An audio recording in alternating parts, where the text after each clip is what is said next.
Giro Comunicaciones presenta 12ª Feria del Libro Usado.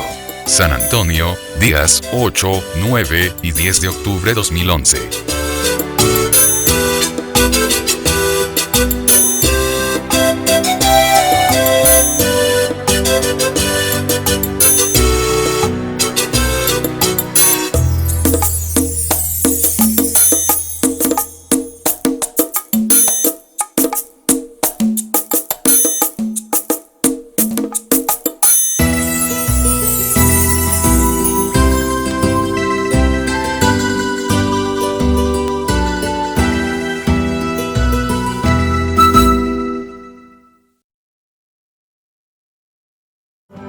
A esta 12ª Feria del Libro de San Antonio.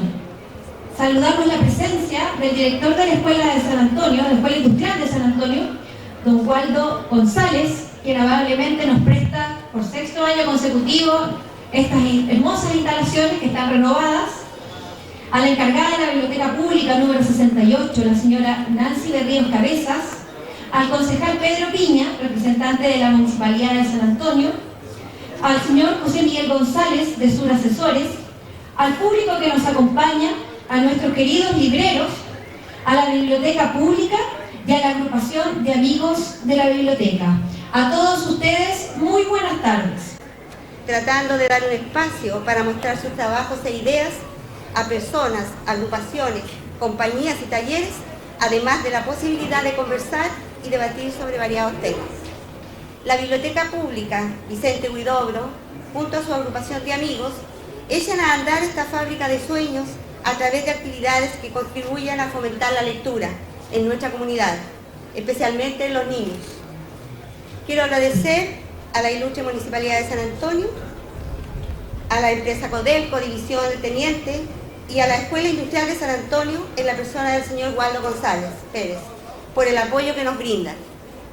Hoy le damos el vamos a una actividad que esperamos sea una oportunidad para seguir relacionándonos en nuestra ciudad.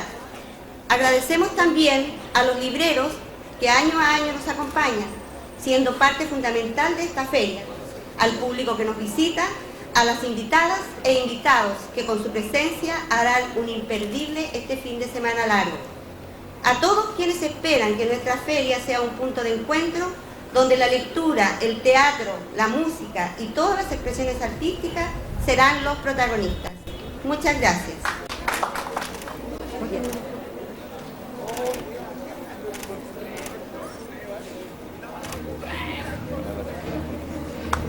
Y damos un fuerte aplauso al inicio de esta 12ª.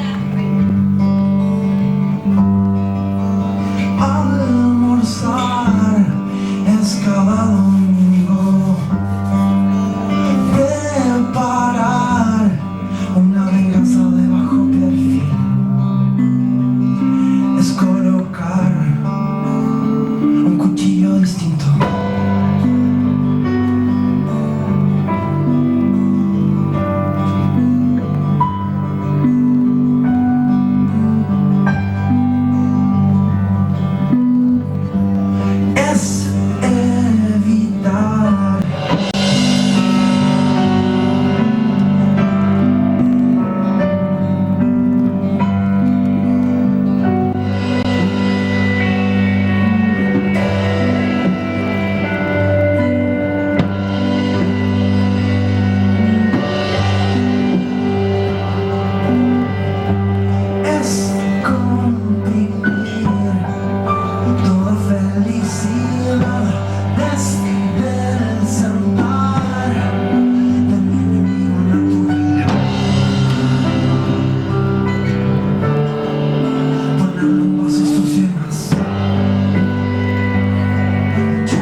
Soy Alfredo González, soy el director de la Radio Galáctica de San Antonio, una radio que trabaja por el desarrollo de la cultura. 7 años a la fecha con el desarrollo cultural de San Antonio. Y en el día de hoy vamos a hablar sobre la libertad de expresión y la importancia que tienen estos medios de comunicación, los medios de comunicación comunitarios en Chile y en las ciudades en las cuales vivimos, el trabajo en sí, lo que refiere a los medios comunitarios. Hay que recordar también que Galáctica, en estos 7 años de trabajo, hemos tenido problemas aquí en San Antonio, hemos tenido varios problemas a lo que refiere a la cultura. Hay un hostigamiento, se podría decir, una negativa de algunas autoridades y algunos funcionarios públicos que manejan la cultura de San Antonio contra el discurso que tiene la Radio Galáctica a lo que refiere a la libertad de expresión, en decir las cosas como son, y quizás por eso estamos excluidos en algunos lugares. De esto, de la importancia de los medios comunitarios en Chile, vamos a conversar con Pía Mata, que es la presidenta mundial de la Asociación de Radios Comunitarias AMARC, que está a mi derecha, también con Perla Wilson, que pertenece a la Radio Tierra, periodista, y nuestra amiga y compañera también Paulina Acevedo, que trabaja en el Observatorio Ciudadano y que nos va a dar un poquito, unas pinceladas, y vamos a hablar de lo que es la libertad de expresión. Y también vamos a estar hablando en un caso muy especial de la radio La Voz del Tabo, que es una radio comunitaria que está en el litoral central, de las pocas radios comunitarias que tenemos aquí en la ciudad y en la provincia de San Antonio. Primero vamos a conversar con Pía Mata para que nos explique sobre las importancias de estos medios comunitarios en Chile y cómo se ven reflejados en la ciudad. Pía, buenas tardes. Buenas tardes, Alfredo, buenas tardes a todo el mundo, gracias por la invitación. Sé que estamos en una feria del libro usado, por supuesto una manifestación que saludamos y que creemos fundamental para poder promover la cultura y el acceso a los libros y también a la participación en un país como Chile.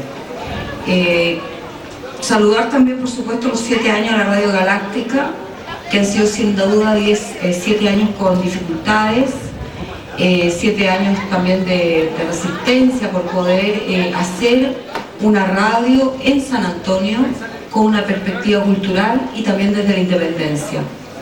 Alfredo me preguntaba y me decía cuál es la importancia de las radios comunitarias, y yo quiero decir que tal vez la pregunta también hay que ampliarla. Vamos a hablar de la Radio Galáctica, pero creo que también hay que situarlo en un contexto de lo que significan hoy día los medios de comunicación. Los medios de comunicación, no solo en Chile, sino que en el mundo, han sufrido un revés histórico, de que no son los medios de comunicación que nosotros conocimos cuando éramos niños ni cuando éramos más jóvenes. Hay una excesiva concentración de la propiedad de los medios de comunicación. Eso hace que muchas de las radios que antiguamente eran radios locales o radios regionales o radios de nuestras ciudades, hoy día son radios que nos transmiten desde otros lugares mensajes que a veces los auditores ni siquiera entendemos, porque nos están hablando de los atrochamientos, nos están hablando de las ferias de los libros usados en otras partes que no son nuestras propias ciudades. Y eso nosotros hemos dicho desde AMARC, después de muchos años de trabajo. AMARC es una asociación de carácter mundial que tiene 29 años de existencia, nació en Montreal, en Canadá, a iniciativa de un grupo de profesores. Y lo digo acá porque esta es una feria del libro y me parece que tiene todo que ver con esta iniciativa. Yo no quiero que sigan existiendo la mayor concentración de la propiedad de medios de América Latina en este país. Yo no quiero que solo 2 consorcios periodísticos impresos sean los que monopolicen lo que la gente lee en este país. No quiero que las radios comunitarias, las radios en general que quieran, no tengan hoy día espacio en ese espectro radioeléctrico. No quiero que la televisión digital sea un pretexto para seguir privatizando también las comunicaciones. Quiero que las televisoras comunitarias tengan un espacio donde puedan seguir existiendo. Y no solamente donde puedan seguir haciéndolo en el ámbito comunitario, sino que también puedan seguir haciéndolo en el ámbito nacional. Porque hay una cosa que cambiar de la perspectiva y del punto de vista. Un medio comunitario o un medio local hoy día hace comunicación en un sistema global.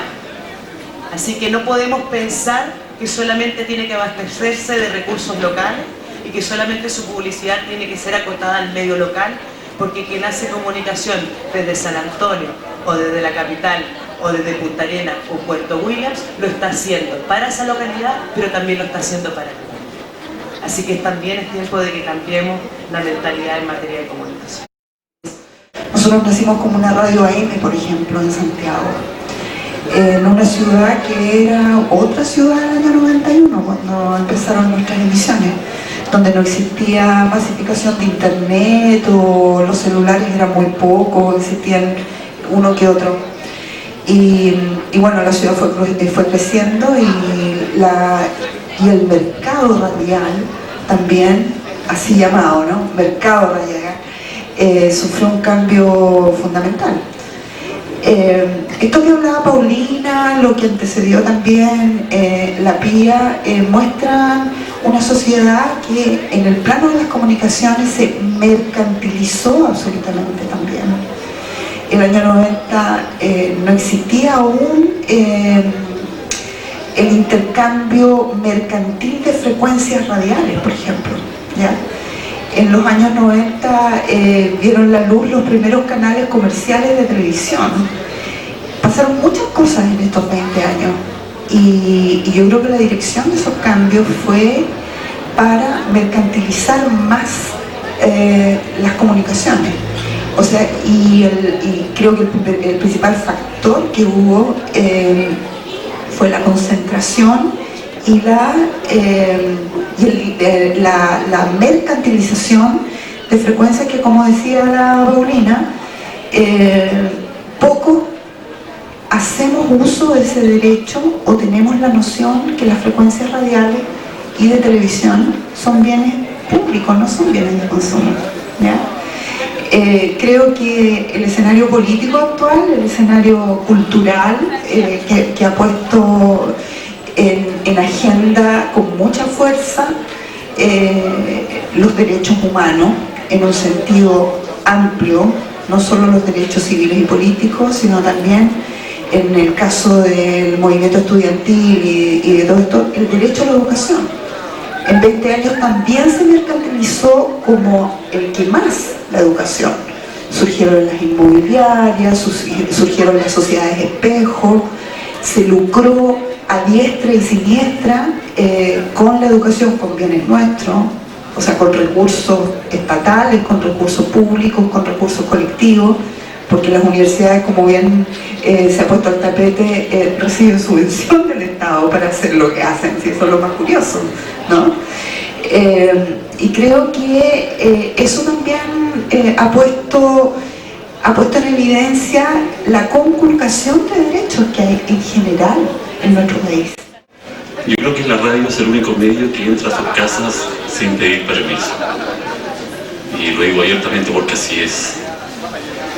Como segunda cosa, la radio partió hace 3 meses. Si bien partió al aire, partió con una fuerza innata producto de una agrupación que nació en el Tao, con la finalidad de entretener, tener cultura interactiva también, informativa y llegando a todos los sectores sociales. ¿A qué me refiero con esto? Porque tenemos segmentos dentro de los programas con adulto mayor, que es bastante importante, los cuales hasta el día de hoy nos agradecen por tenerlo dentro del programa. Tenemos también programa de la mujer, programa con las juntas de vecinos, en fin, tenemos a todo el mundo social inserto en la radio comunitaria. En fin, la radio comunitaria es para eso, para comunicarnos, para decirnos cosas en buena forma. Nosotros no estamos insertos en la parte política porque queremos ser un ente autónomo en ese sentido, donde queremos manejarnos a nuestro antojo en el sentido de dar mayor frutos a la radio, que todo el mundo vaya a decir cosas, pero en buena onda. No queremos disputas dentro de la radio. Estamos hace 3 meses partiendo, pero partiendo con tanta fuerza que les comento que hay mucha gente, hay muchas personas que quieren ingresar, estar en la fila de nuestra radio porque creemos que lo estamos haciendo bien. Hay muchas cosas que faltan por hacer, obviamente, dentro de las cuales está la parte organizativa, que son 3 meses donde se parten más o menos en pañales, en prueba de señal, como se dice muchas veces, ¿no? ¿No es cierto? Pero en fin, en prueba de señal se dice muchas veces cuando la radio está partiendo recién. ¿Ya? Nosotros ya salimos de esos pañales, pero estamos, yo creo que muy bien, y queremos decirles que apoyen apoyo a la radio comunitaria porque somos el único medio que llegamos a cualquier lugar donde hay noticias, somos los primeros que llegamos. Porque estamos cerca, estamos en el lugar, estamos donde ustedes están, que son los vecinos. Por lo tanto, apóyennos. Yo creo que es bueno que tengamos un apoyo del ciudadano, de la comunidad, de la Junta de Vecinos. Porque así podemos seguir haciendo radio en conjunto con ustedes y vamos a lograr un medio con mucha fuerza, con muchas ganas, teniendo el apoyo de ustedes. Eso, gracias. Buenas tardes a todos los asistentes de la Feria del Libro Usado. Los invitamos a tomar asiento para escuchar y hablar un poco de lo que es teatro y dramaturgia. Una mesa bastante grande y vamos a tratar de hacerla bastante amena, vamos a compartir con ustedes la experiencia de hacer teatro en provincia y desde provincia. A mí me corresponde, tengo la agrado de presentar a quizás quien nació el padre formador de gran parte de los actores locales, de gran parte de la gente que estudió teatro, reconocido por todos nosotros. De hecho, tan reconocido por nosotros que él es el premio municipal de arte en el teatro. Yo le dije cuando lo presentara que iba a decir todo lo que voy a decir ahora. Fue mi formador particular por allá del año 1987, también de Mauricio, que está en el costado, allá, el que está de rojo, de Mauricio, también fue parte de eso, y muchos otros actores insisto en ese tema. David Cadía, que también está acá, también formada al alero de Claudio Montigo, de lo que es el Talitacú, que es un taller que se destaca por dos cosas. La primera, que por la cantidad de años que lleva, más de 25, y lo otro, porque lleva, ¿verdad?, un trabajo constante ahí, ¿verdad?, donde las papas queman. Bellavista, un sector popular de nuestra zona, y él sigue ahí dando la pelea tanto en lo social como en lo artístico. Se da esa conjunción. Cada vez más talentoso, cada vez más viejo y cada vez más mañoso, el señor Claudio Montigo.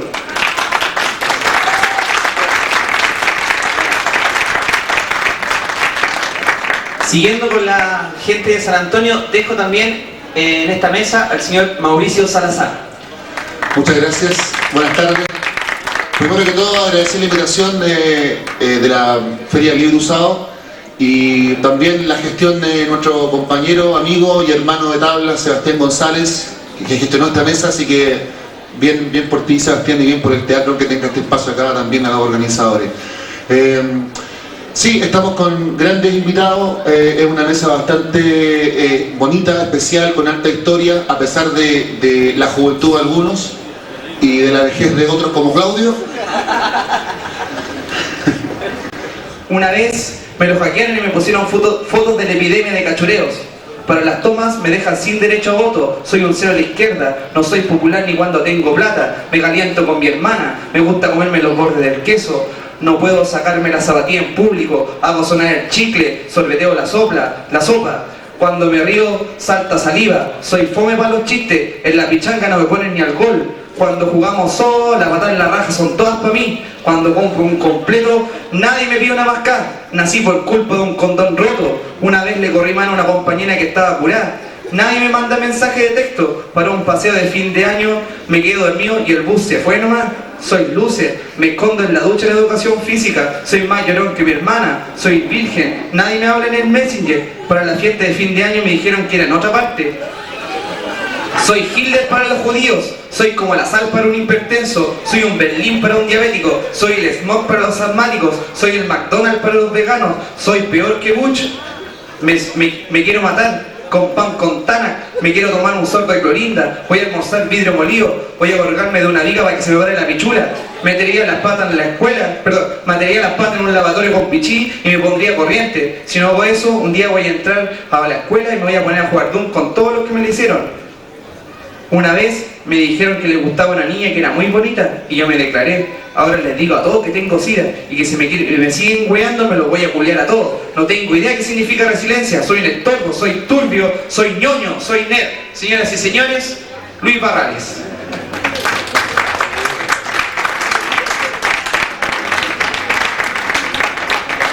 Actor, director, dramaturgo, provinciano corazón, choro colocolino. El único de la mesa, Lagino. Autor de muchas obras, la más destacada entre varias, Hans Pozo, La Niña Saraña, y con la obra La Mala Clase, ganador del premio Altazor. ¿Qué significa hacer teatro en la provincia? En la provincia. Claro, este país todavía tiene esta orientación, ¿cómo se llama? Feudal, ¿no? Tenemos Santiago independiente de Santiago, las capitales regionales, y subdependiente de esas nuevas capitales regionales, que a ustedes les pasa seguramente con Valparaíso. Hay capitales tras capitales, seguramente los de Yoyeo consideran que Santo Antonio es el centro, y los de afuera de Yoyeo, no conozco la geografía, pensarán que la capital es Yoyeo, etcétera, etcétera. Hay una estructura especial, no sé, desconozco si están así en otros países. Me da la sensación de que Argentina, por muy grande que sea Buenos Aires, tiene polos como Córdoba, polos como Mendoza, Rosario, incluso el sur es muy distinto y no están muy preocupados, parece, de Buenos Aires. Lo digo desde afuera, no lo conozco. Chile, entonces, en general, y hago esta introducción, pienso que tiene ese problema no solo en el teatro, ¿no? Lo tiene, digo, este problema del centralismo, ¿no? No solo en el teatro, lo tiene en muchas cuestiones de la educación, está claro hoy día un conflicto interesante que se está dando a partir de este tema, pero que también las universidades están concentradas en Santiago. En fin, todo emana desde la capital de la República, y el resto con una suerte de chorreo. Si tiene suerte, el jarro es grande, le alcanzará más, y el resto no. Es difícil, ¿no? Es muy difícil para la gente que ha trabajado en provincia, que trabaja en las ciudades de provincia. A mí no me gusta esa denominación, pero la voy a recibir porque la señalaste tú, la provincia. Hacer cultura, no solo teatro. Aquí tenemos la Feria del Libro, la literatura, la danza, ni que hablar. La danza prácticamente no existe, sino en Santiago, Valparaíso y un par de otros lugares, como entidad formativa o un proyecto de continuidad. Son esporádicos, ¿no? Es curioso porque, sin embargo, los principales cultores del arte en Chile han sido, comillas, provincianos, desde la poesía, ¿cierto? Aquí tenemos un gran Lagino, por ejemplo, en dramaturgia, Juan Antofagastino, bueno, Antofagastino santiaguino, pero así, errante. En fin, es curioso, ¿no? O sea, quien prevé, como pasa en las estructuras capitalistas, coloniales también, la provincia, y aquí hablo en términos genéricos, genera siempre la materia prima.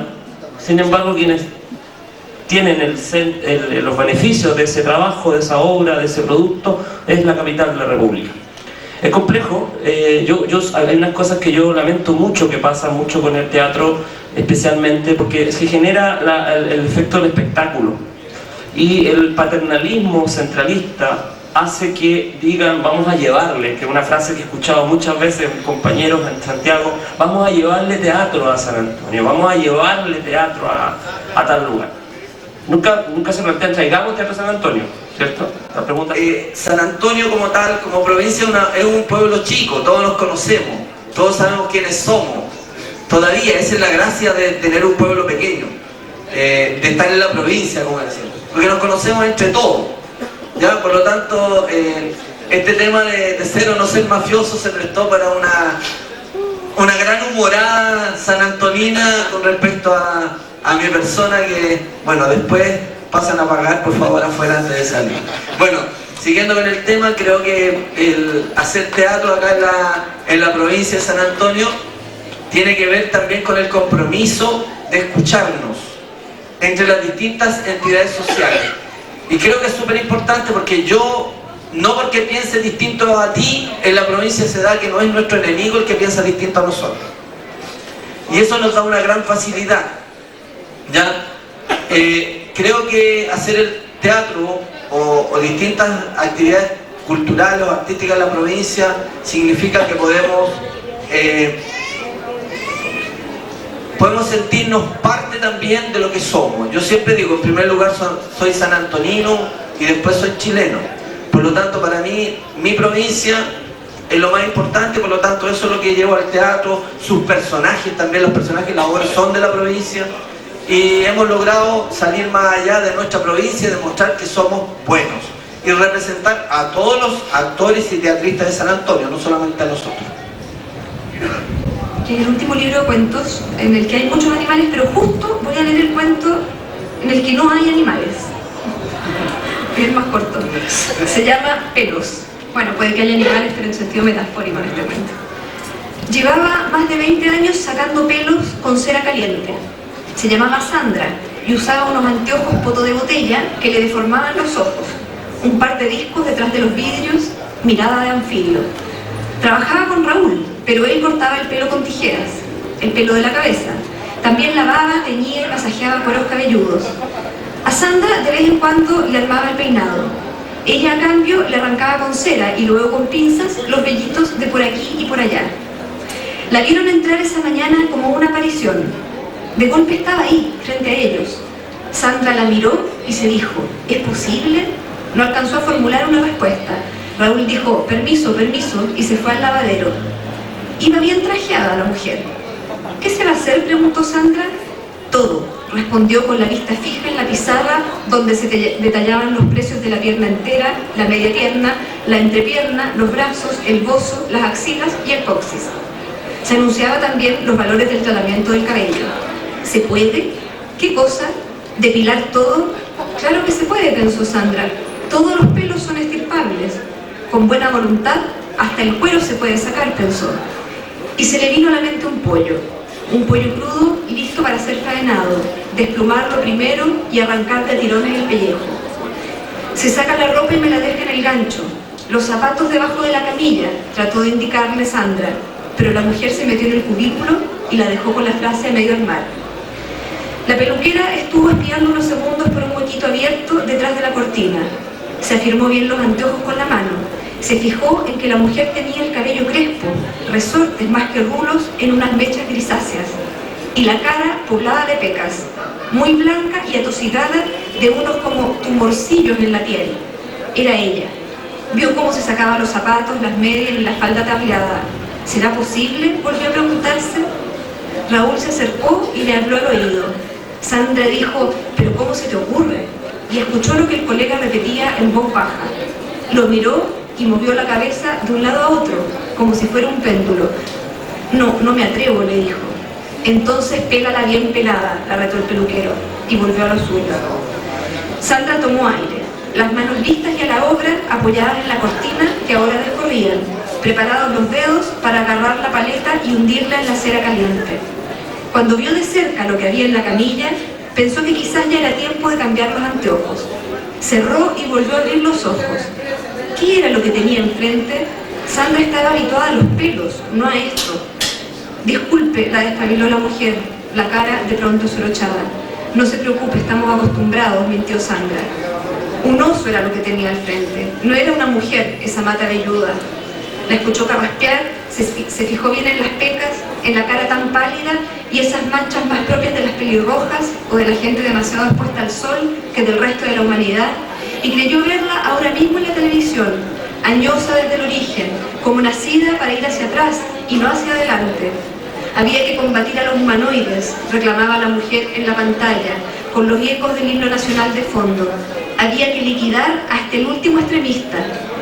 Y ahora la tenía al frente, de civil, asorochada y obscenamente lanuda, y sin embargo tan resuelta como durante aquellos años. Sáquemelos todos, ordenó como si dijera, extermínelos. Se va a pegotear la cera, pensó Sandra. No está hecha para monstruosidades, pero lo hizo. Puso el calentador al tope, revolvió bien y se aplicó. ¡Concha!, lanzó y se contuvo la mujer. Sandra entonces no lo dudó. Nunca había trabajado así. Iba como peinando con su paleta los filones de aquellas piernas. Piernas de humanoide, pensaba, pelos de humanoide, una mancha café extendida por el cuerpo y luego el tirón. Eran costras lo que arrancaba, no pelos. Pero la víctima no se quejaba, a lo más carraspeaba. Los pedazos de cera salían con capitas de piel, igual que trabajar un pollo, sacar el cuero y dejar la piel rosada, una flor de carne abierta. Cuando terminó la sesión, la clienta, ya sin pelos en el cuerpo, se vistió, salió del cubículo, firmó un cheque y se miró en el espejo. Los rulos grisáceos, un par de círculos rosados en las mejillas, el trajecito derecho. Raúl y Sandra la vieron salir con su carraspeo por la misma puerta. Una desaparición.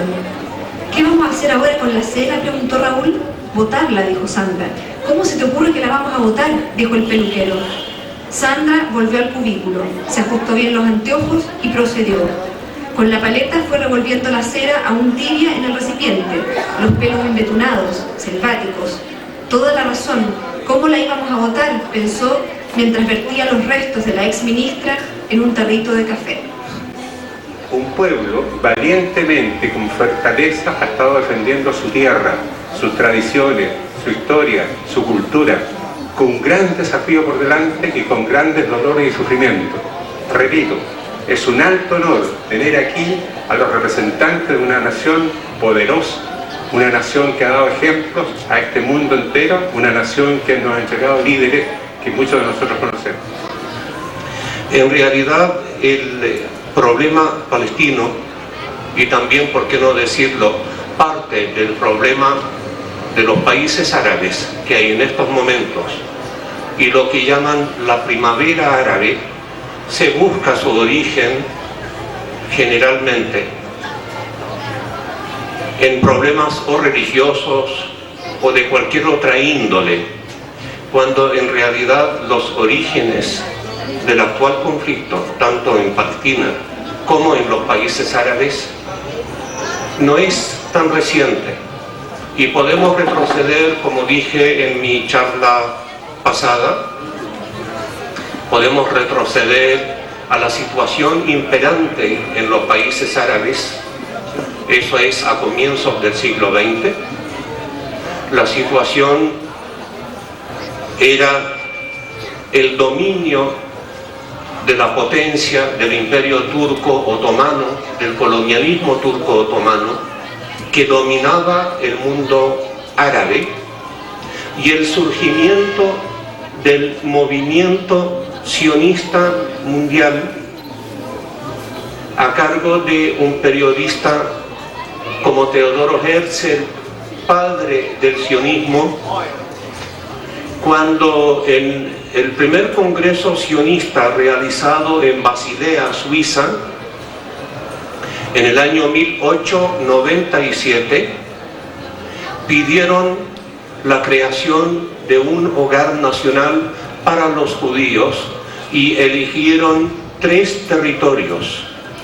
Los 3 territorios eran en Uganda, África, en Palestina, Oriente Medio o el continente asiático, y la otra solicitud era la Patagonia, aquí en Sudamérica.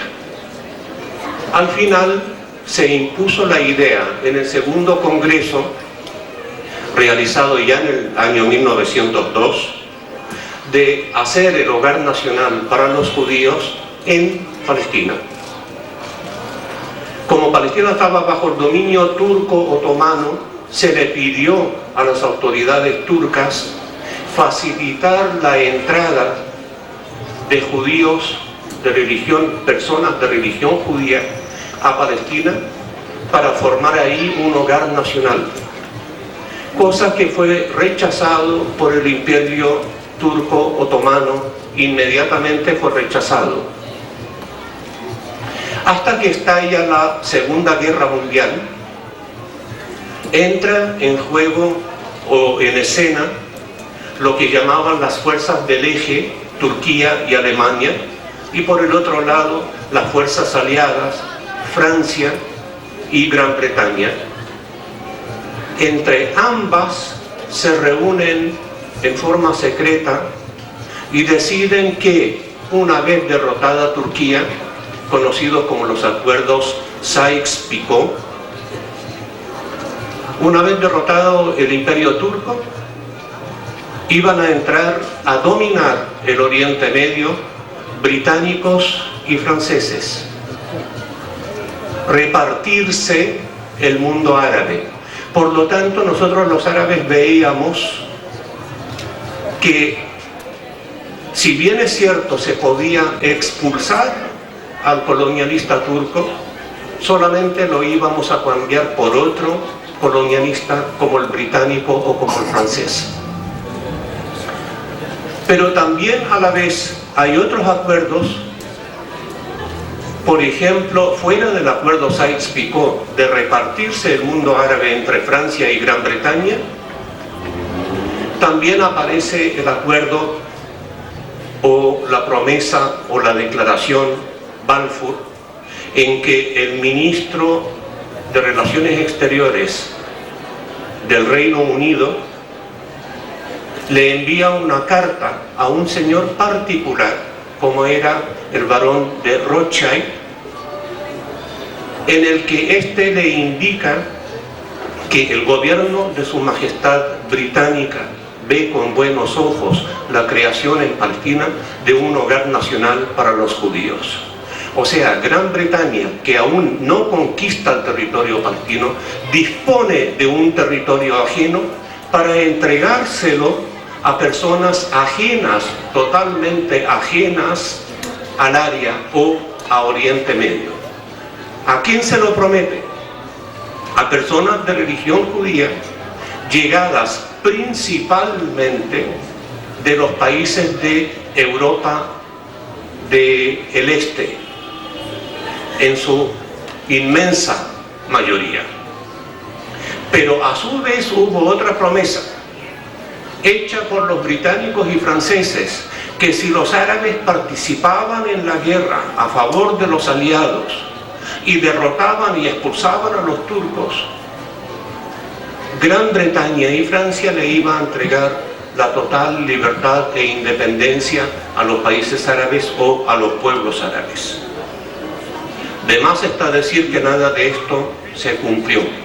Estados Unidos e Israel son los más afectados, porque mientras no haya solución en el problema palestino, mientras no se crea el Estado palestino, no habrá solución, no habrá paz en el medio. Si alguien puede creer o puede imaginarse que puede haber paz, que la paz puede existir en el Medio Oriente, o en Asia, o en Europa, o en África, o en Estados Unidos, el propio Estados Unidos, sin resolver el problema palestino, está equivocado. Créanme que está equivocado.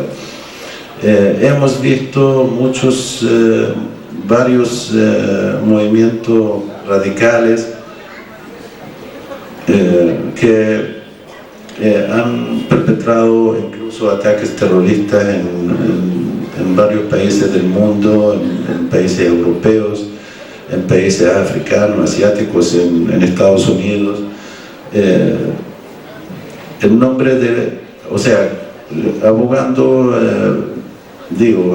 que luchan contra la injusticia, ¿no? Y muchos toman el asunto de Palestina como pretexto. Nosotros condenamos toda la vida, siempre condenamos el terrorismo, siempre condenamos la violencia contra civiles. O sea, no aceptamos asesinar a un civil en nombre de la causa palestina, no aceptamos actos terroristas en nombre de Palestina.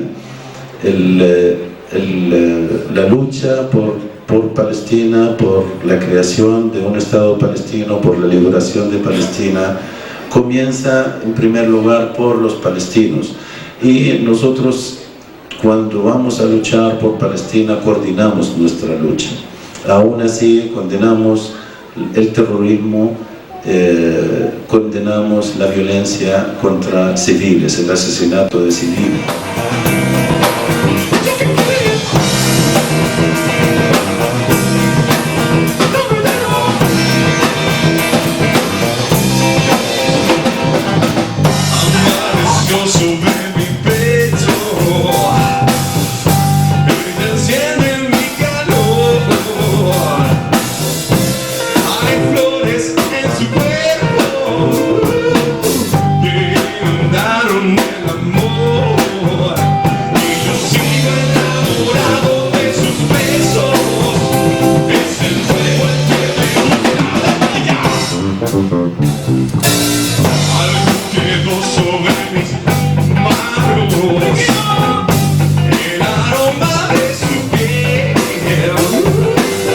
Porque la luna se te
ahí hay también un gusto por apreciar el libro desde el punto de vista estético, porque el libro para niños también enseña y educa desde el punto de vista de la belleza, que no hay que dejarla de lado. Por eso es que en el último tiempo también los libros infantiles han trabajado mucho la ilustración.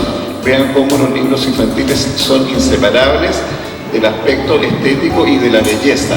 Ayer, por ejemplo, estuve en Santiago en una presentación yo diría de lo más novedoso en literatura infantil, que se llamaba Los Laminarios. Eso yo no lo conocía, pero me pareció muy interesante.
Es una roca, un escaño en el sur del hemisferio.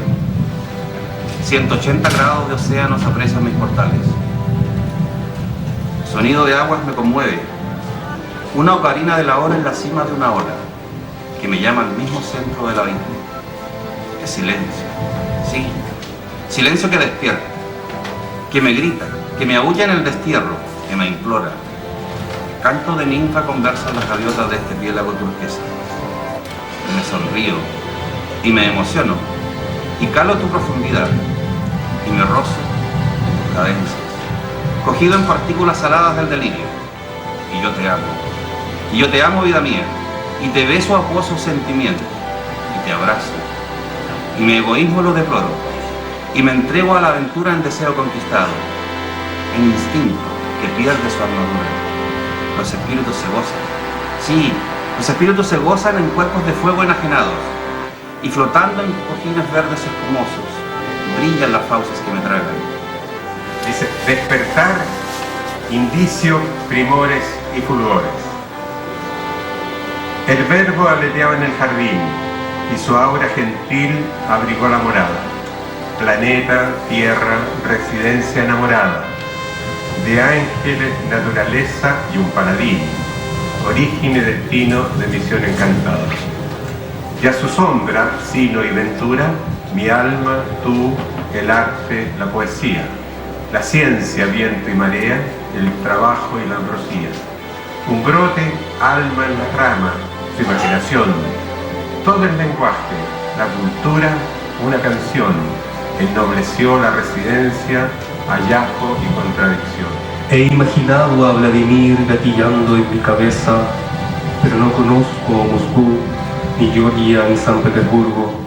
Me he embobado con los poetas rusos, paseando por las plazas rojas, anudado a sus pálidas muchachas, fotografía junto a la reina de las campanas.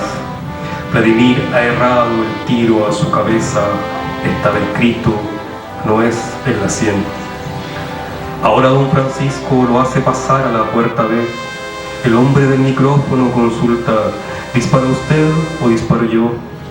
Descarga sus babas en mi cara y repite más fuerte, ¡hey amigo! ¿Dispara usted o disparo yo? Llevo el arma a mi cabeza sin darle oportunidad a interrupción y grito, yo. Escribo porque creo que es una forma de ser libre. Generalmente las personas tenemos cárceles que no tienen barrotes y uno mismo se las construye. Y escribir y leer da alas, da unas alas que nadie te puede contener, ni siquiera no sé, la pobreza o el dolor o la enfermedad, nada. La literatura escrita y leída da alas y uno puede volar. Puedes alcanzar todo y hacer todo lo que tú quieras a través de las letras. Para mí escribir desde la mirada femenina es súper importante, ya que todos sabemos que el género nuestro ha sido un poco minorizado y nos han coartado de muchas cosas. Entonces yo quisiera y aspiro ser la voz de las sin voz, porque hay muchas mujeres que aún en el siglo XXI, aún en 2011, no pueden hablar, no pueden decir, no pueden expresar. A nosotras las mujeres nos han querido poner una rienda. Entonces, como yo siempre lucho por la libertad, digo, no pretenda usted ponerle rienda a mi relato, porque yo quiero ser libre, quiero que la mujer se exprese, que pueda hacer y decir tan tranquilo las cosas como usted, sin ningún prejuicio, porque no es diferente, porque somos iguales en todo sentido. Tenemos funciones tal vez diferentes, pero somos iguales. ¿Qué ha pasado en este año 2011? Ha ocurrido simplemente, como lo vengo sosteniendo, y esto no es ninguna novedad, muchos analistas y la gente común y corriente podrá darse cuenta fácilmente de ello, que hay una especie de despertar de los movimientos sociales en Chile. No solo del movimiento por la educación pública, y fíjense bien ustedes que yo estoy diciendo movimiento por la educación pública y no movimiento estudiantil, porque si bien es cierto que el movimiento estudiantil es el componente principal del movimiento por la educación pública, es su columna vertebral, son los batallones más numerosos y organizados, no se reduce este movimiento por la educación pública solo al movimiento estudiantil, puesto que, como sabemos, en él participamos también profesores, funcionarios de la educación en todos sus niveles, padres y apoderados, ciudadanía en general, que ha expresado de distintas maneras, desde cacerolazos hasta plebiscito por la educación, su solidaridad, su apoyo, su concordancia con este movimiento. También lo ha dicho a través de las encuestas. Me parece que la última encuesta habla algo así como no sé si el 80 o el 89%. ¿Cuánto? Yo conozco algunas encuestas que más, que se bordea el 80% de popularidad. Bueno, puntos más, puntos menos, se trata de un movimiento con amplias simpatías ciudadanas. Probablemente en la historia de Chile han habido pocos movimientos que han generado tal nivel de apoyo en la ciudadanía. Pero como les decía, si bien este es el movimiento más visible y tiene algunas virtudes a las cuales me voy a referir brevemente más adelante, si hacemos el recuento de los 9 meses y medio o algo menos que van corrido de este año 2011, nos daremos cuenta fácilmente que no fue ni el primero ni el único, aun cuando ha sido el más numeroso, el más persistente y el que ha tenido mayor eco.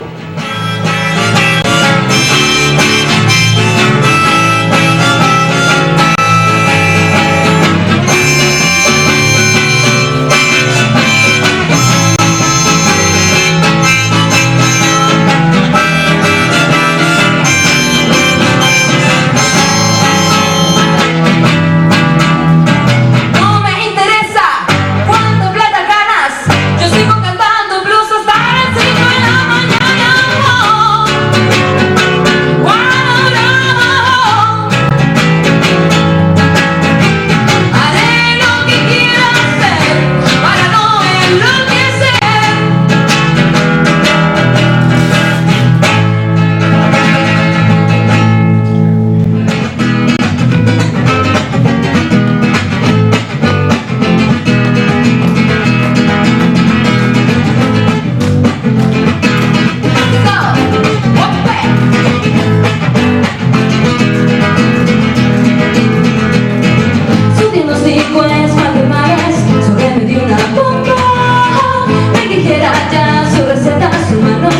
mental.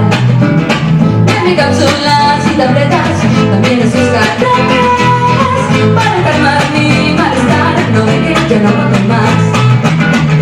Soy adicta a este sacrificio, me resisto y me pego a la inyección de farmacias y droguerías y también iglesias. Soy el pan de cada día que contiene la soledad. Yo no quiero ir a la playa ni tampoco a fiestas, porque el sol me hace mal y si bailo no puedo bailar.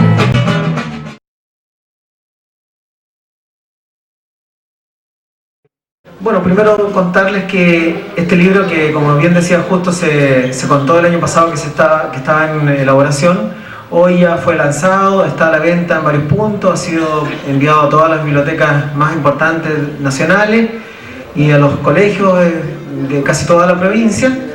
Es un libro que, como su nombre lo indica, no retrata historias que ya los historiadores o historiógrafos que han vivido en nuestra provincia, como lo ha sido Mujica, Don Ascencio Ronda, Patricio Guzmán y otros tantos, ya han publicado, sino son temas que son poco conocidos de nuestra provincia de San Antonio, de nuestra comuna, que permitan un poco para que la gente adquiera mayor identidad, quiera más su tierra, quiera más su pueblo, su provincia, como bien lo decía justo.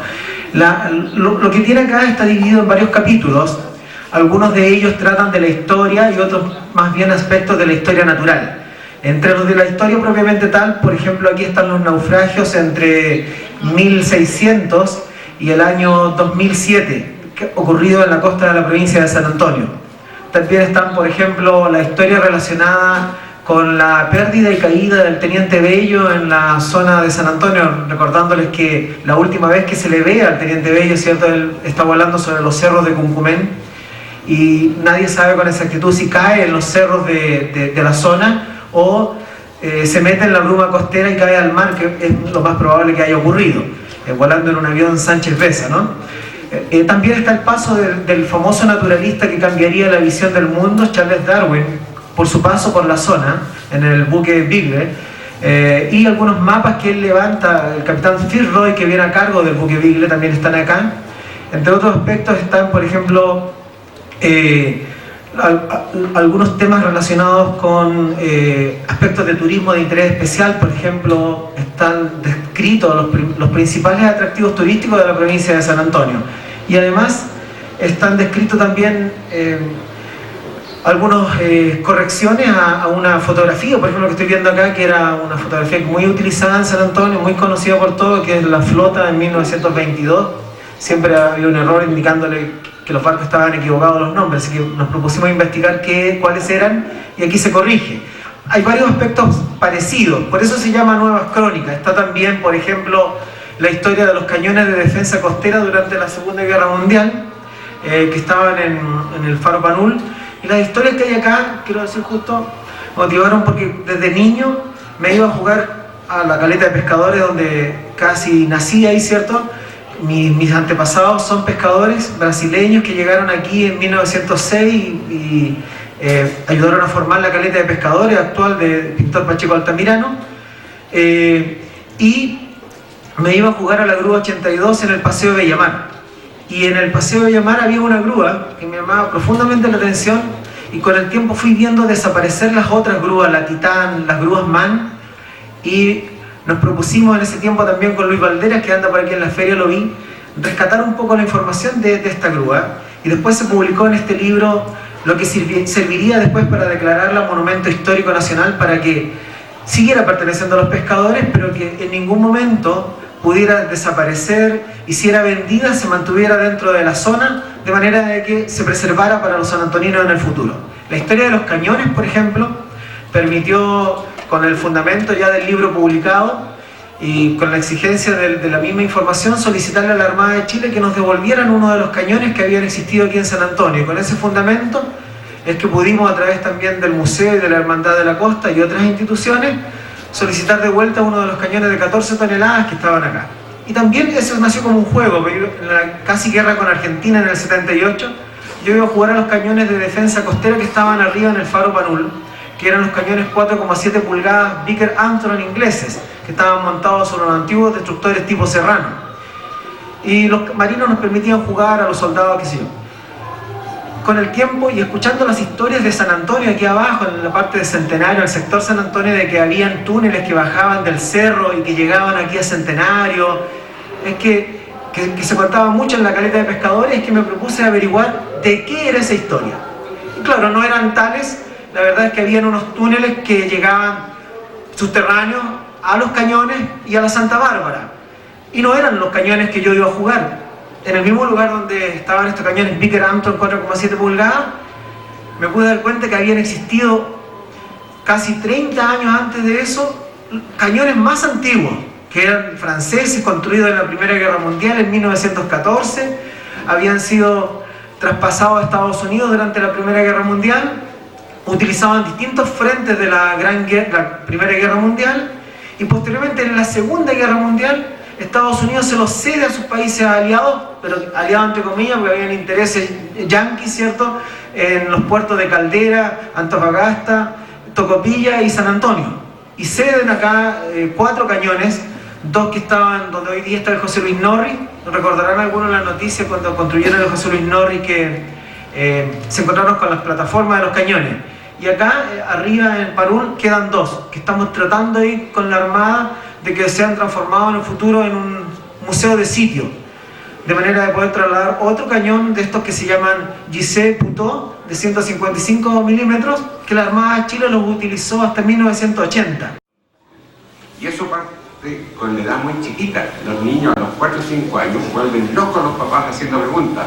¿Por qué los árboles son verdes? ¿Por qué la noche de noche? ¿Por qué no puedo comer puro postre nomás? ¿Ya? Y en la medida que uno responde, los niños van armando el puzzle. Pero después, desconozco la razón, a los 10, 15 años, al parecer sienten que se lo saben todo, ¿ya? Y ya no preguntan más y solo conversan. 2 ejemplos para justificar lo que estoy diciendo. La gente joven, entre los 18 y los 25, habla y uno desde fuera nos dice, ¿y cómo hablan tanto? Como que no se escucharan. Hay unas ansias por vaciar y por decir cosas. Y ocurre en todo el país. Yo la única provincia que no conozco es Aysén. Todas las otras las conozco enteras. En San Antonio he estado por lo menos 150 veces. Y pasa lo mismo. Los diálogos juveniles son un hablar. Y también se ha ido perdiendo lentamente la costumbre de preguntar, de tal manera que cuando alguien pregunta, no se entiende la pregunta. Estuvo aquí tía Paulina y una periodista, le hicimos 2 preguntas y no las entendieron, no las respondieron. Ellas decían que los medios de comunicación tenían una lucha despiadada con la televisión formal, con las radios comerciales, y por lo tanto era muy difícil sobrevivir. Y la pregunta fue, ¿de qué manera los medios de comunicación locales, estos medios comunitarios, podrían encantar a la gente para que la gente prefiriera escucharlos a ellos y no a nosotros? Y no escuchó la pregunta. Y por lo tanto respondió otra cosa. Lo mismo le pasó a Pía.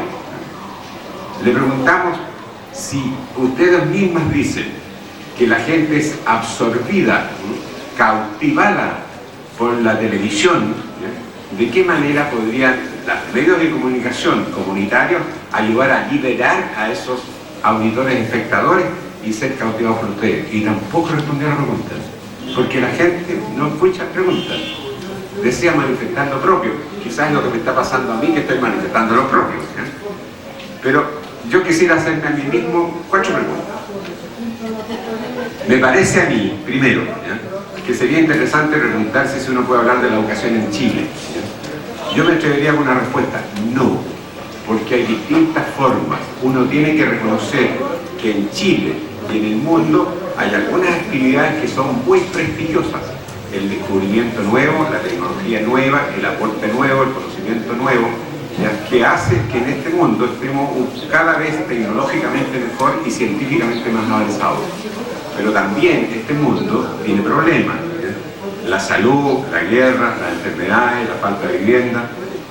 Por lo tanto, si yo quiero preguntarme sobre la realidad, tengo que partir reconociendo que soy incapaz de escogerla entera y de medirla entera. Pero sí tengo que reconocer que hay cosas positivas, ¿no? Y que el mundo del comercio tiene cosas positivas, por ejemplo, como encantar a los clientes.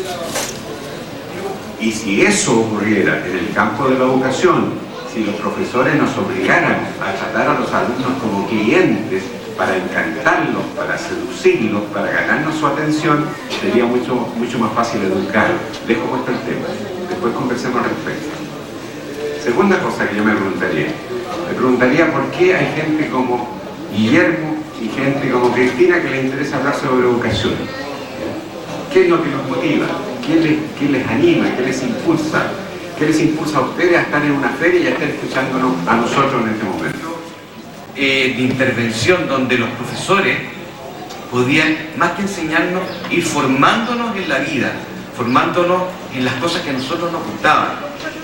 También era un lugar de proyección, y debe ser un lugar de proyección hacia lo laboral, hacia el aprendizaje universitario, incluso técnico, como también lo puede estar haciendo en estos momentos este Colegio Leiza.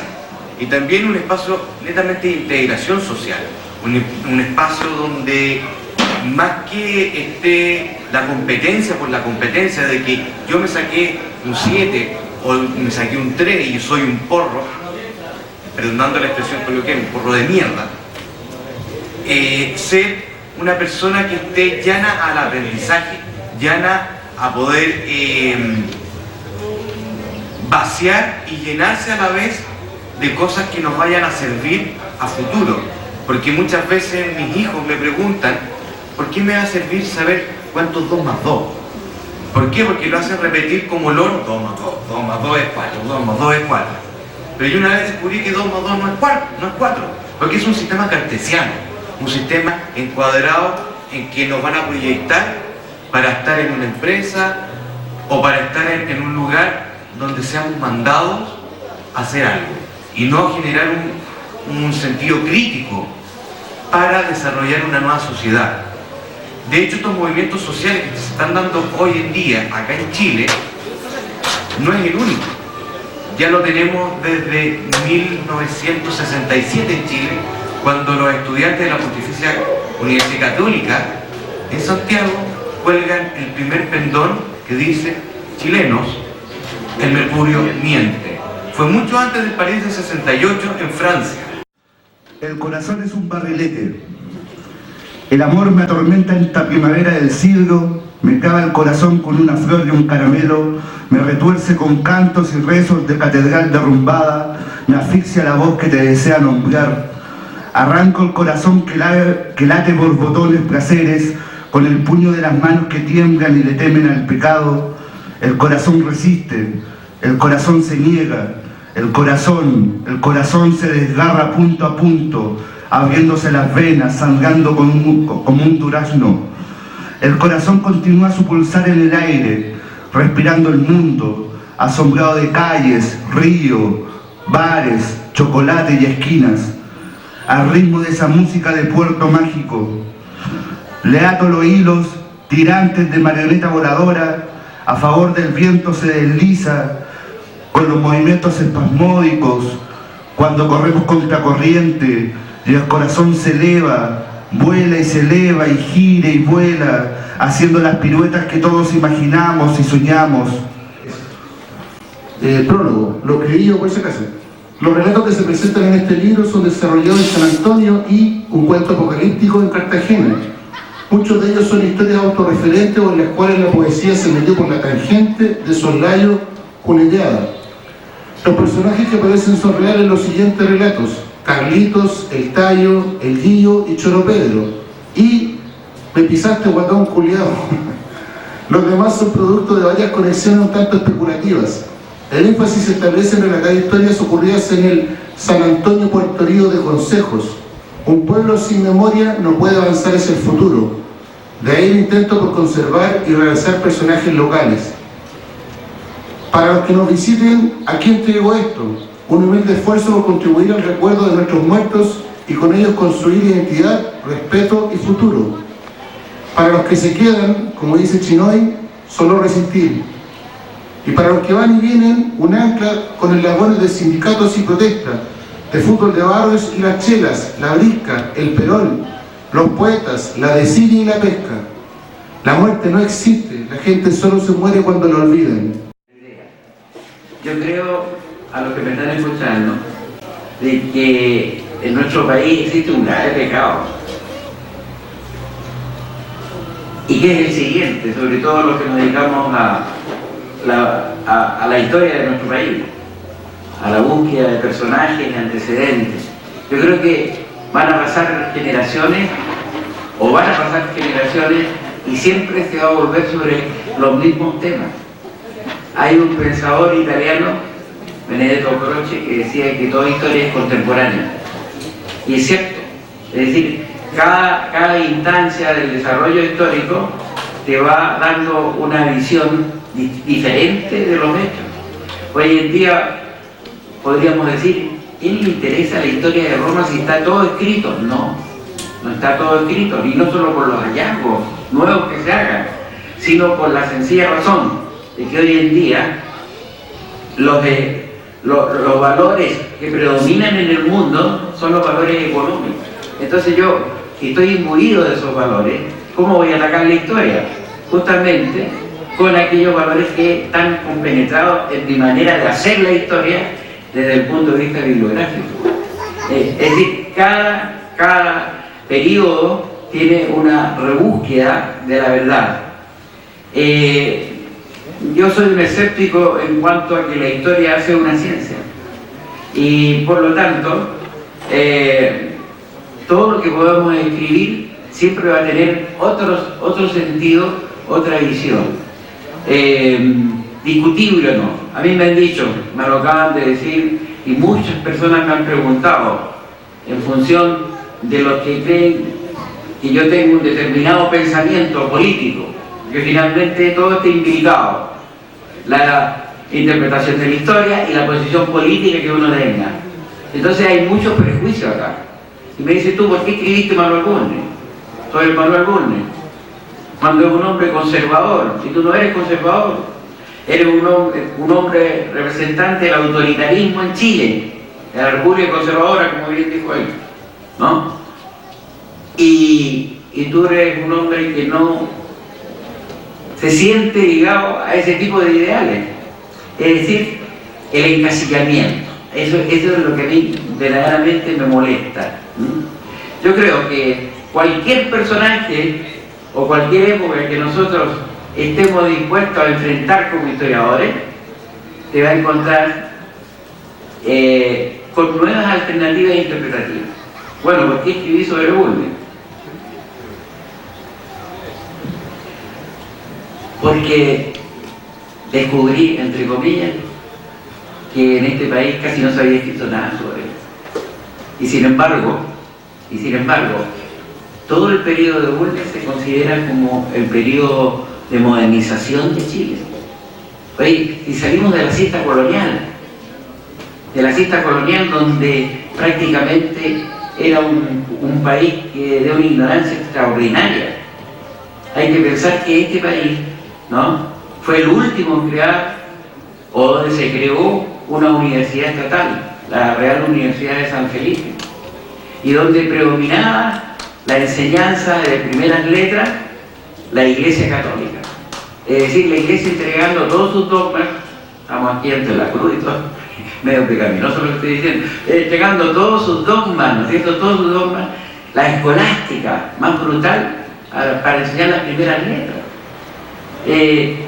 La Real Universidad de San Felipe va a comenzar a funcionar a mediados del siglo XVIII. Y esa Real Universidad de San Felipe va a ser la base de lo que va a ser nuestra Universidad de Chile, creada durante el gobierno de este señor, de Manuel Bulnes.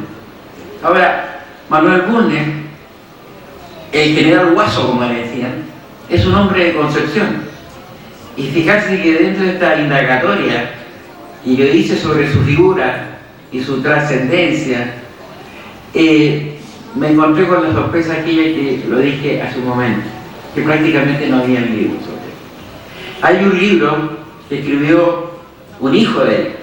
Por supuesto que un hijo es medio sospechoso que escriba sobre el padre. Siempre va a estar viendo el lado positivo de lo que significó su obra como presidente, y además el lazo afectivo que lo une no lo lleva a ser un historiador objetivo. Esta parte de Chile era muy bonita, muy agradable. Yo creo que mucho mejor que como se ve por estos días. ¿Esa es su percepción, tal vez porque era niño? No, es una cosa, bueno, yo estoy hablando de los años 30, fines de los años 30, que era cuando ya uno empieza a ver la vida. En Yoyeo era el lugar donde venía toda la gente de edad que sufría del corazón. Claro, era un pueblo muy conocido, y venía entonces la gente, era un pueblo muy tranquilo. La playa era una cosa preciosa. Cartagena era una ciudad que realmente parecía ser de Europa. Uno veía las fotografías de Europa, qué sé yo. Hay un pueblo que siempre me acuerdo yo, cuando era niño, que era Ostende, una playa del norte de Europa, de Bélgica creo que es, y era exactamente igual a Cartagena.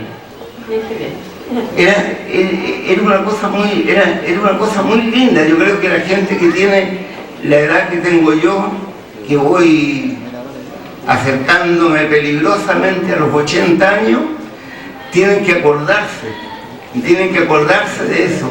Eran las peleas de San Antonio contra Valparaíso, cuando recién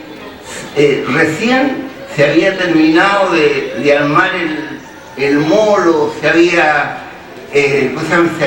modernizado Espigones, cuando toda esta parte donde nosotros llamamos, no sé si todavía se llama, la cantera, y nosotros veíamos los camiones cómo sacaban las piedras, cómo desarmaban el cerro de cantera y se llevaban las piedras para el molo que estaba en construcción. Estamos hablando todo esto de fines de los años 30. Entonces era una cosa muy extraordinaria. Los trabajadores, los grueros, la gente del puerto tenía un orgullo por ser de San Antonio, y era una lucha de todos los días con Valparaíso, porque Valparaíso se llevaba todos los recursos del país, y a San Antonio le llegaba muy poco. Entonces era una vida muy bullente, muy interesante. Estábamos los ciudadanos que estaban luchando contra el ácido sulfúrico, yo lo encabezaba, contra la colocación de los estanques de ácido sulfúrico muy cerca de la ciudad. ¿Ya? Estábamos los ciudadanos que luchaban contra la venta del estadio de San Antonio, los ciudadanos que protestaban en contra de la venta del Parque Edil, del mal uso que se daba con el Parque Edil. Y hoy día somos casi los mismos que podríamos decir. Estamos en esta tribuna para decirle a los ciudadanos que la verdad es que a lo menos dos de esas grandes luchas que se dieron en la calle, que partieron desde acá, que solo un grupo de jóvenes salía a protestar, un grupo de deportistas salía a protestar desde el mes de octubre del año pasado en adelante, que eran poquitos, pero después fue creciendo, ya no fueron porque pusieron muchitos que estaban en la calle, ¿ya? Lograron lo más importante, triunfar en su demanda. Y en ese triunfo podemos decirle hoy día a la ciudadanía El estadio de San Antonio no se vendió, y no se vendió producto de que, de acá sale la idea, lo toma la Asamblea Ciudadana y la hace carne y lucha en la calle. Y producto de eso logramos que no se vendiera el estadio. Logramos también que se nos dijera por parte del municipio que el Parque Dir no se iba a convertir en una zona portuaria más. Y hemos logrado, a lo menos, que el Parque Dir quede como recinto municipal. Lo que tenemos que lograr de aquí para adelante es que por lo menos que el Parque Dir sea lo que queremos, un parque de recreación para todos los sanantoninos. Nacimos desde acá en todo caso, nacimos desde acá y tenemos que decirle, tenemos que compartir estos triunfos. Con el tema del ácido sulfúrico, nace la Asamblea Ciudadana también, el día 3 de febrero, ¿ya?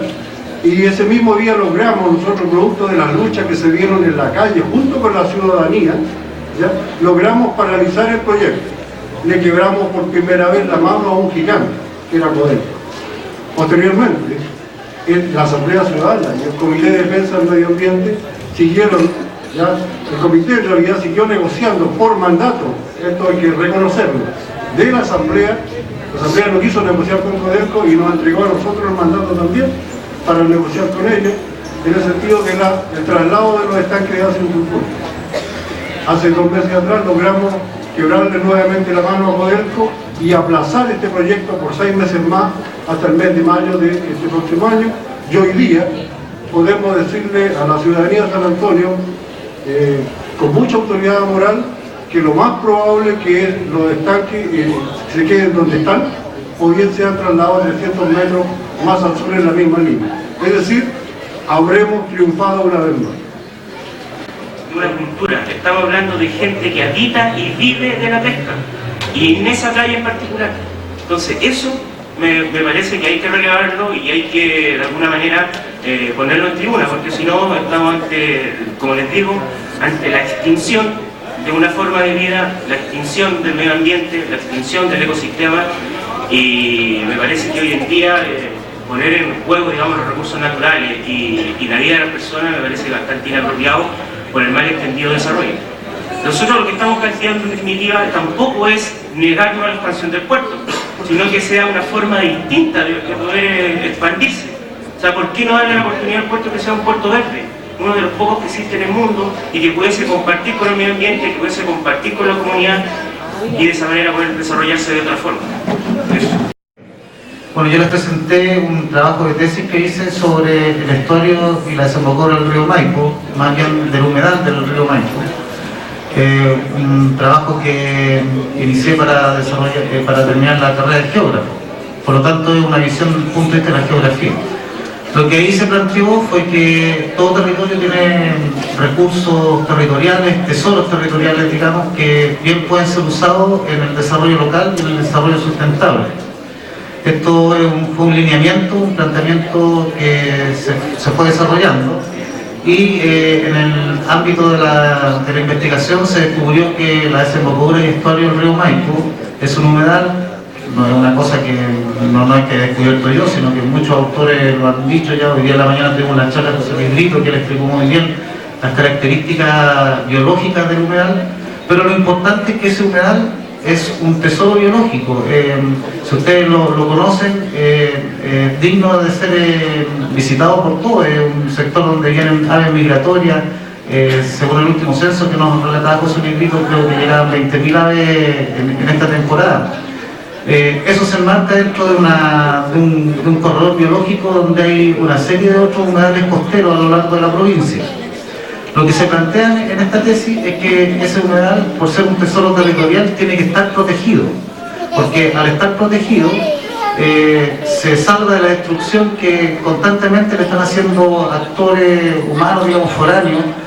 Hoy día hay una polémica con respecto a que se están haciendo algunos deportes acuáticos como Luis, otro tipo de deporte, etc.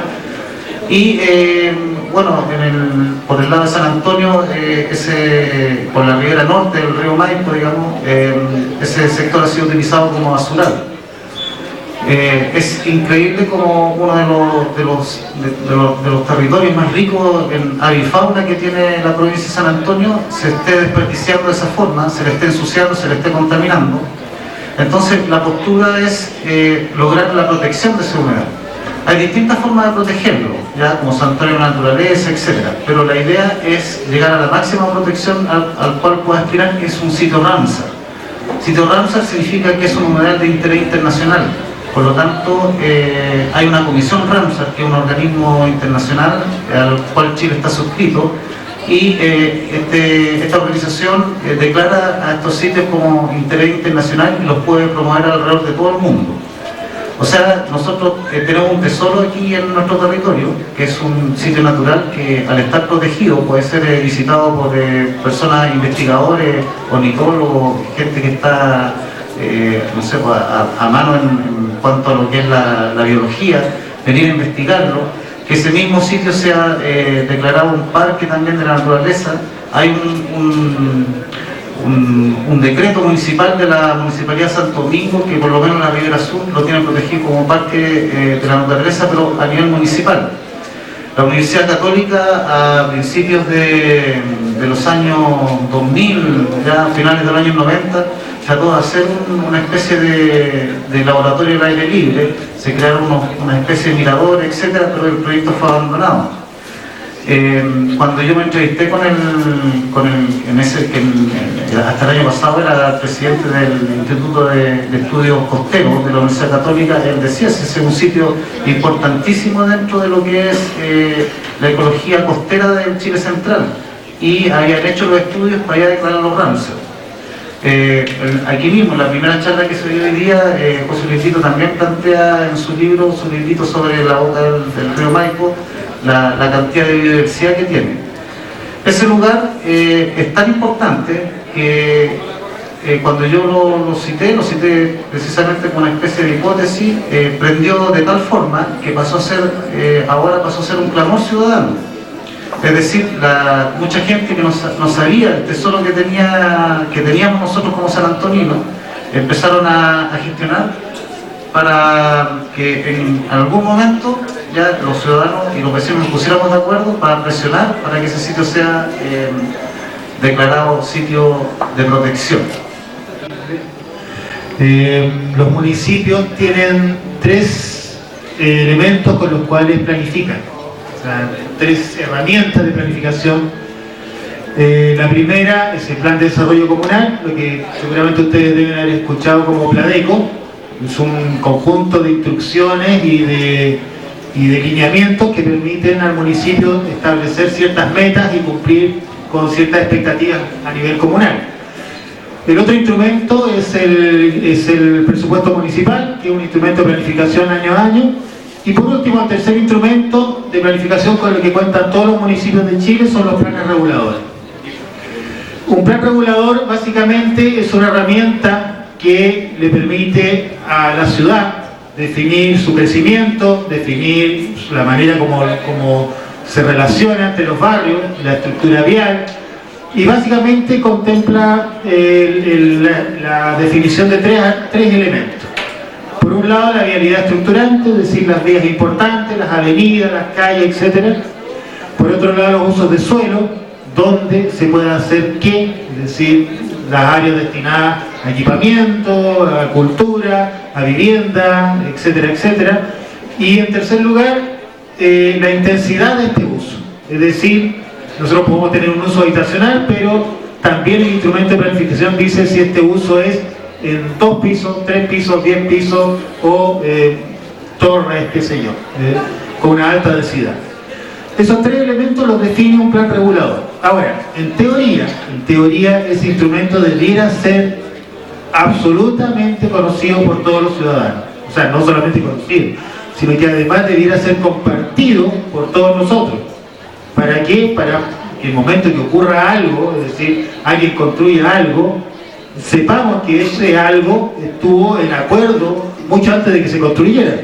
Porque si se construye y no estamos de acuerdo, ya no sacamos nada. Muchos hemos lamentado la construcción del mall aquí al terminal Centenario, pero ya está construido, no podemos hacer nada. Lo ideal sería que hubiésemos estado de acuerdo antes si eso se podía construir o no, si queríamos que se construyera eso o no. Ahora, lamentablemente la estructura nacional para definir ciertos elementos a nivel local es bastante autoritaria. Los instrumentos de planificación de ordenamiento territorial en Chile tienen una estructura jerárquica. Parten del nivel más alto, que se llama Política Nacional de Desarrollo Urbano, pasa a un nivel intermedio, a nivel regional, donde hay políticas regionales de desarrollo urbano. Al nivel provincial aparecen los planes reguladores intercomunales, y después de eso aparece el plan regulador comunal. De toda esta estructura piramidal, solamente este último, es decir, el plan regulador, tiene participación ciudadana. Todos los demás se elaboran a partir de trabajos que elabora el Ministerio de la Vivienda, o incluso en un nivel mucho más alto con directrices de la propia Presidencia de la República. Pero el instrumento más útil para nosotros, lamentablemente, tiene un valor jerárquico menor. Es decir, como toda pirámide normativa o pirámide jerárquica militar, por ejemplo, lo que está arriba manda y lo que está abajo obedece. Por lo tanto, si tenemos nuestro plan regulador acá abajo, tenemos que obedecer el instrumento que viene encima, que es el intercomunal. Y en el caso que estábamos viendo recién, lo que nos estaba contando Rodrigo, lo que nos estaba contando Justo, se produce precisamente esa contradicción. Es decir, el plan regulador intercomunal establece que en la zona de desarrollo del puerto se haga absoluta prescindencia de la situación de humedad que hoy existe y se extienda el puerto hacia el sur hasta tocar con el río Maipo. Eso está en el plan regulador intercomunal. Y el regulador comunal, tal vez por un poco de pudor, logró que el entorno que rodea lo que llamamos hoy día ojos de mar, mantenga una condición de preservación ambiental. Sin embargo, si el instrumento superior dice otra cosa, probablemente la tendencia que va a tener que llevar el municipio, y a su vez, y quién es la que está llevando el puerto hoy día, es precisamente destruir los ojos de mar, destruir la condición de humedad que tiene hoy día el territorio.